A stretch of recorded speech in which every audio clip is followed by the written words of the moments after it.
example, we're going to draw a triangle where we know two of the angles and only the length of one side. The side we know, the side from A to B, so I'll just do a quick sketch of my triangle, maybe this way around. It doesn't really matter which way I label it, but if I start with the base, AB, will be 7 centimetres.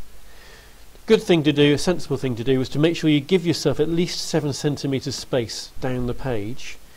So 7 centimetres comes down to about here.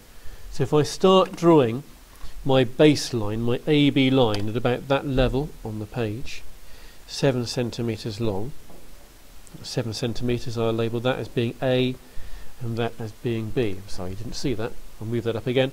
All I did then was I drew a line across there, 7 centimetres long, labelled one end A and one end B. Now I've got to deal with these angles. One angle's 40 degrees.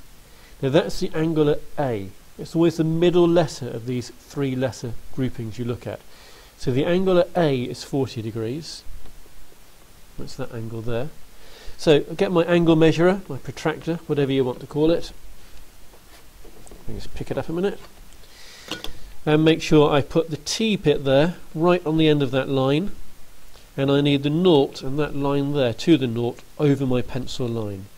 So I'm going to put that on there. Now I need 40 degrees.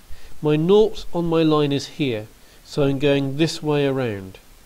So 0, 10, 20, 30, 40 is there, and I'll put a dot, and I would join that dot to A with just a light line. I don't know how far it's got to go out.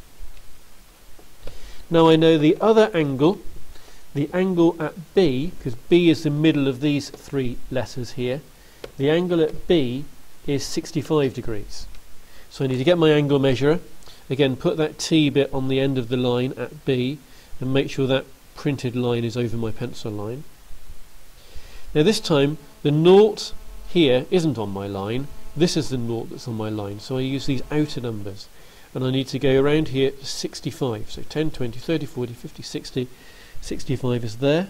I'm going to put a dot and now I'm going to join that dot up to my B. And where these lines cross, that must be C. Because what I've got now is a 7 centimetre line for A to B. I've got a 40 degree angle there.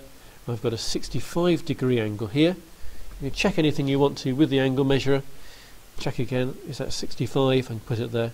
Coming round, yep, that's 65 degrees. And that's that question finished. So there are three examples I've done, 2 videos prior to this one. The first one was drawing a triangle or constructing a triangle where you know 3 sides. The second one was when you know 2 sides, and the third one was when you know just 1 side.